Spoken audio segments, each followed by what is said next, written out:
Pues quiero aprovechar este momento, esta oportunidad, Antonio, para comentarte, ya que vamos a hablar de educación, una conferencia de King Robinson que vi el otro día en internet, que hablaba de que la escuela actual, en su evolución, cuando un niño entra en primaria y acaba en secundaria, lo que hace es anular o ir anulando la creatividad de nuestros alumnos, porque se dan importancia mucho a los conocimientos y muy poca a otra serie de habilidades, como puede ser la comunicación, la creatividad, la improvisación, y lo que se hace es precisamente pues esto, ir en contra de esa creatividad. No sé qué piensas de esto. Bueno, yo es que creo que una de las definiciones de los objetivos últimos no confesados de la institución escolar, desde la revolución industrial por lo menos, es conseguir disciplinar a los alumnos, es decir, acostumbrar a los jóvenes, que después serán ciudadanos adultos, a estar 7 horas manteniendo la misma actividad. Entonces, sí es cierto que la institución escolar, según está concebida y según está planificada, mata las chispas de ingenio y de creatividad de los alumnos. Y se nota cómo la espontaneidad que tienen los alumnos de primaria se va perdiendo en secundaria y desaparece en bachillerato. Se ha sacrificado, pero yo creo que es una apuesta ideológica de la educación, ese fomentar la creatividad, otros valores, como tú decías, de la oratoria, la comunicación, yo diría más, los valores de solidaridad, de trabajo conjunto, de compartir, se sacrifican por un modelo escolar que es un modelo del siglo XIX, que es un modelo que ya está caduco.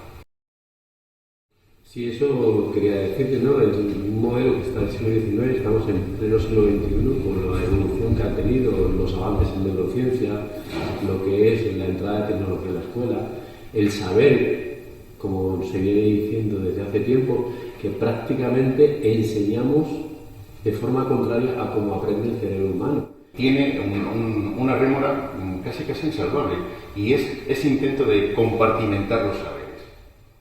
El sueño pitagórico era buscar la armonía del hombre con el universo y del hombre consigo mismo.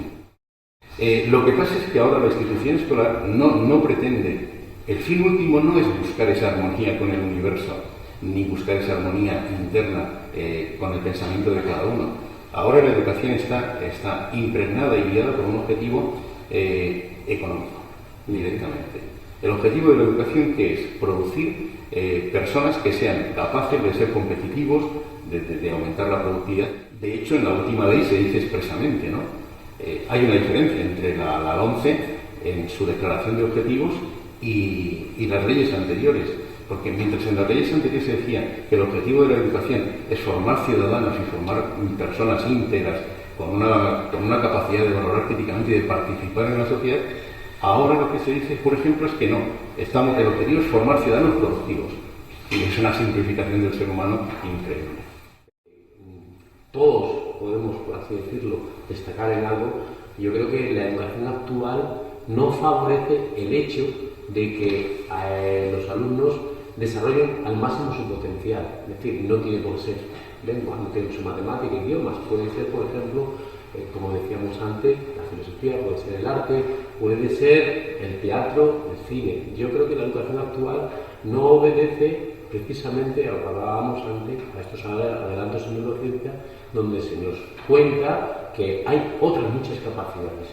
Mi pregunta siempre es ¿por qué siempre se da tanta importancia a las que son llamadas culturas instrumentales y esas otras inteligencias del ser humano que hay? Desde Grecia siempre se han, no olvidé que se hacía deporte, había teatro, había una serie de actividades que las consideraban importantes. ¿Por qué hemos evolucionado prácticamente a marginar estos saberes, ¿no?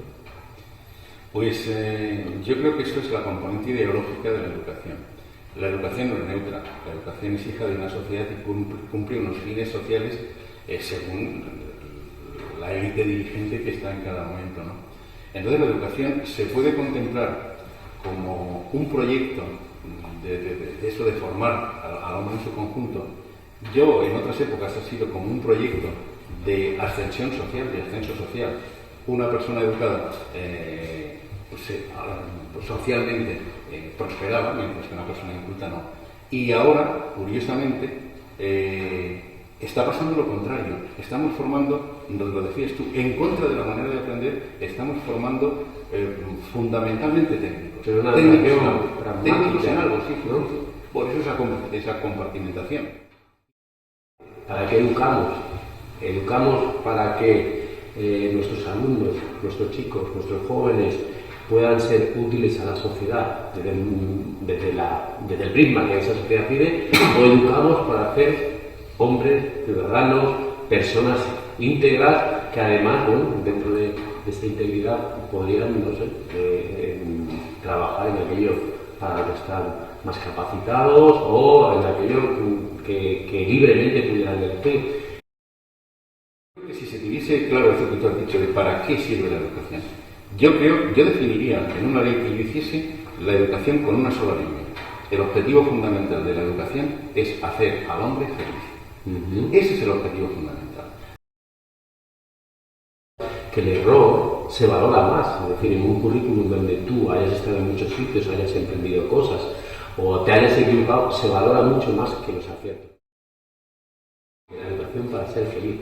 Yo diría más, muchas veces se ha comentado o hemos leído el uso de la inteligencia para ser felices, que eso sería la gran habilidad que le podríamos dar al ser humano, utilizar a sus capacidades para su felicidad, ¿no? Entonces, en este sentido, yo muchas veces pienso que nos alejamos de estos objetivos en el día a día, porque al final lo que cuenta, también para los padres, para la escuela, son números, cuenta las calificaciones, cuenta el ascentismo escolar. Entonces yo creo que lo que hay que hacer es romper esos moldes, olvidarnos de esas normas no escritas que parece que encorsetan la manera de hacer en clase y hacer clases creativas. ¿Por qué no se pueden hacer clases creativas? ¿Por qué el módulo de 50 minutos es una imposición sagrada? ¿Quién lo ha dicho? ¿Cuándo? ¿En qué época? ¿Por qué no de 1 hora y media? ¿Por qué no pueden estar los profesores de distintas materias o de la misma materia dando clases al mismo tiempo? ¿Por qué no se pueden hacer otras actividades? Ahora las tecnologías nos permiten acercarnos a la información y generar conocimiento de una manera radicalmente distinta. Lo que no podemos hacer es seguir haciendo lo mismo porque es ese movimiento inercial. Si esto, porque luego encima, si hubiese ido bien, pero cualquier declaración dice el sistema educativo, la educación va mal y tal, dice pues hagamos cosas distintas. Se le ha dado demasiada importancia al enseñar y poco al aprender. Antes hablábamos al principio de la conversación de los avances en la docencia. Uno de los grandes avances es la plasticidad que tiene el cerebro para aprender. Y la buena noticia es que esta plasticidad que antes, digamos, asemejaba o prácticamente a los niños, se mantiene a lo largo de toda la vida. Esa capacidad de aprender del ser humano muchas veces parece que entra en contraposición cuando hablamos de educación, porque muchas veces de educación prácticamente se habla del sistema escolar, se habla de la escuela, se habla de la universidad y parece que no hay otras formas de aprender. De hecho, yo creo que vamos hacia una mente más abierta en que el hombre está aprendiendo, siempre está aprendiendo de sus experiencias. Se habla mucho del currículum oculto, de lo que hacen los chavales muchas veces, o lo que aprenden los chavales, de esas experiencias que tienen fuera de lo que es el sistema escolar y que se fijan mejor, porque son más motivantes para ellos, etc.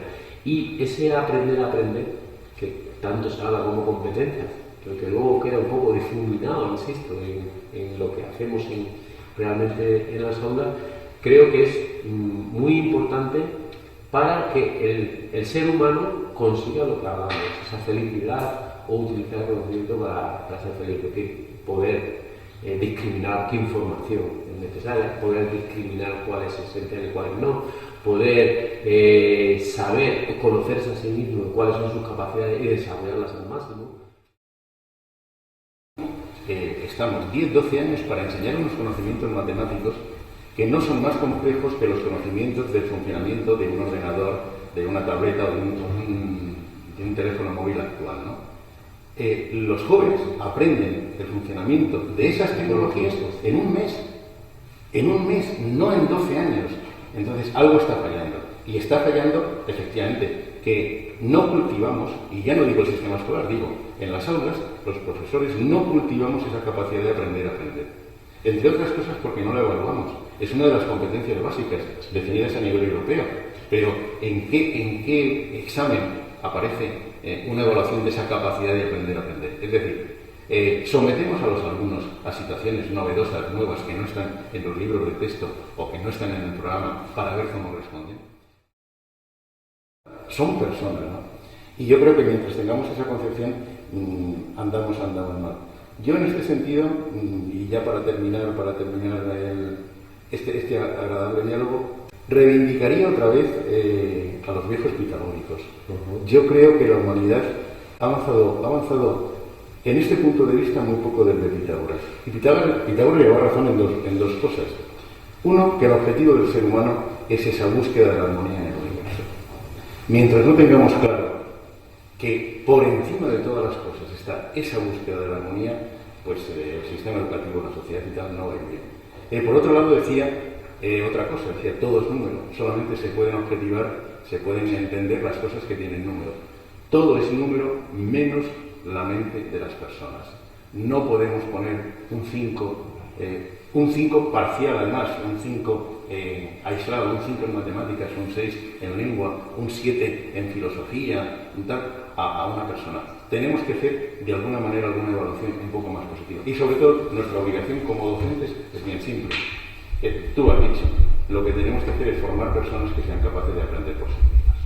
Formar personas y formar ciudadanos, que yo creo que además en la coyuntura actual necesitamos buenos ciudadanos para mantener o mejorar nuestra democracia, que al final se trata de participar en la sociedad y participar en una sociedad que nos ha costado mucho construir a lo largo de la historia, que siempre tiene amenazas, nacionalismo, tiene amenazas con batallas religiosas, etcétera, y que yo creo que es importante que al ciudadano se le dé ese pensamiento y que le haga libre, que el conocimiento no lo haga libre.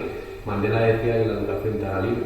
Pues yo creo que es importantísimo mantener esos dos grandes objetivos, mejor dicho, fines, porque son visionarios en cierta manera.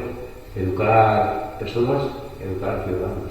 Hacer ciudadanos de calidad, porque sería algo importante de cara al futuro, ¿no? Pues solamente nos queda una cosa, y es subvertir el orden y reconocer que lo que hace rica a una persona no es el dinero, sino que es la sabiduría. Totalmente.